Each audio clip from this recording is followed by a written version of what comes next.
জাহিদ ২০১৭ সালের ডিসেম্বরে ভারতে মাওলানা সাদের মতাদর্শকে কেন্দ্র করে কিন্তু তাবলিগের দুই পক্ষের মধ্যে সংঘর্ষের কারণে শেষ পর্যন্ত তাবলিগ জামাতটি হয়নি। আজকে ধর্ম প্রতিমন্ত্রীর মধ্যস্থতায় আজের সমাধান এসেছে এবং আগামী ১৫ থেকে ১৭ ফেব্রুয়ারি তাবলিগ জামাত হচ্ছে এবং এক পর্বে হচ্ছে বলে আমরা জানতে পেরেছি।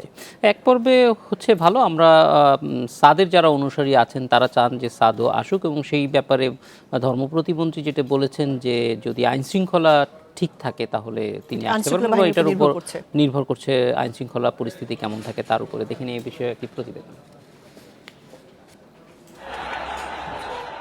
ইজতেমা মাঠের দখল কেন্দ্র করে গত ডিসেম্বরে তাবলিগ জামাতের দুপক্ষের সংঘর্ষে নিহত হন একজন, আহত হন শতাধিক। এরপর বিশ্ব ইজতেমা আয়োজন নিয়ে সরকার দুপক্ষের সমঝোতার উদ্যোগ নেয়। তাবলিগের দুপক্ষের সঙ্গে হয় কয়েক দফা আলোচনা। দুপক্ষের মুরব্বীর সঙ্গে বৃহস্পতিবার ধর্ম মন্ত্রণালয়ে বৈঠক করেন ধর্ম প্রতিমন্ত্রী শেখ মোহাম্মদ আবদুল্লাহ। পরে তিনি জানান দুপক্ষের বিবাদ নিরসন হয়েছে, সবার অংশগ্রহণেই হচ্ছে বিশ্ব ইজতেমা।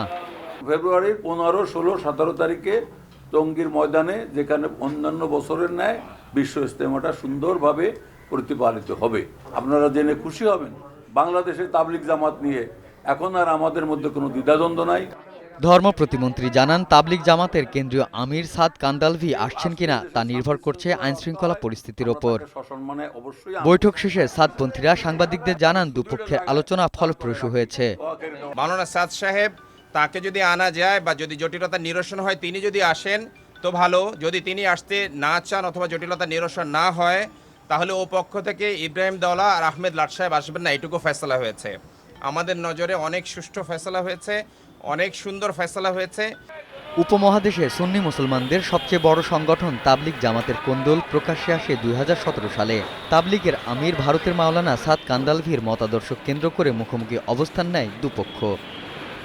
Ariful Islam Mithu, independent news, Dhaka. এ বিষয়ে জানাতে বার্তাকক্ষ থেকে যোগ দিচ্ছেন সহকর্মী আরিফুল ইসলাম। আরিফুল, আমরা যতটুকু জানি যে বিশ্ব ইজতেমা এবার এক পর্বে হচ্ছে, সেই ক্ষেত্রে সবার স্থান সংকলনে কি ধরনের ব্যবস্থা নিচ্ছে সরকার?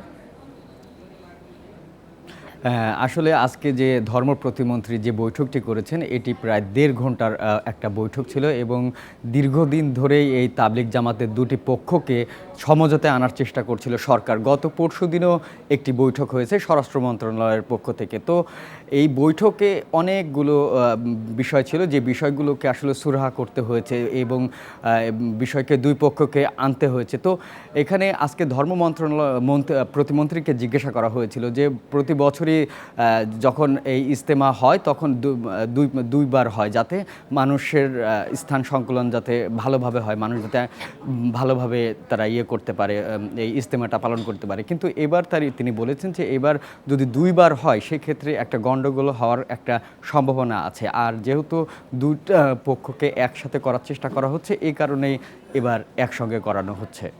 আরিফুল ইসলাম, বলা হচ্ছে যে যেই সমাধান হয়েছে এটা খুবই ভালো হয়েছে, এই দাবি করা হচ্ছে।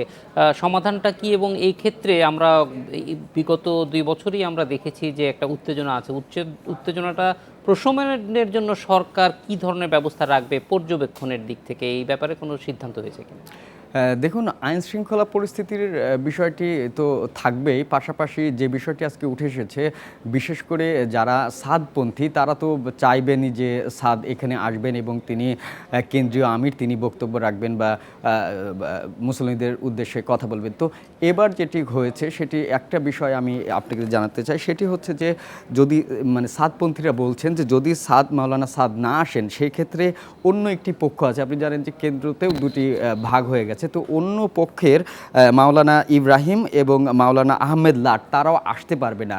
এতে ধরুন যে যারা সাদপন্থী তারা সন্তুষ্ট যে যেহেতু তাদের পক্ষের একজন আসছেন না, সুতরাং তাদের অন্য পক্ষেরও দুজন বড় বড় আলেম তারা আসবেন না। এই ধরনের অনেকগুলো বিষয় আছে যে বিষয়গুলোতে দুই পক্ষই আসলে সন্তুষ্ট, এবং এই সন্তোষের প্রকাশও করেছেন সেখানকার একজন সাদপন্থী মুসল্লি।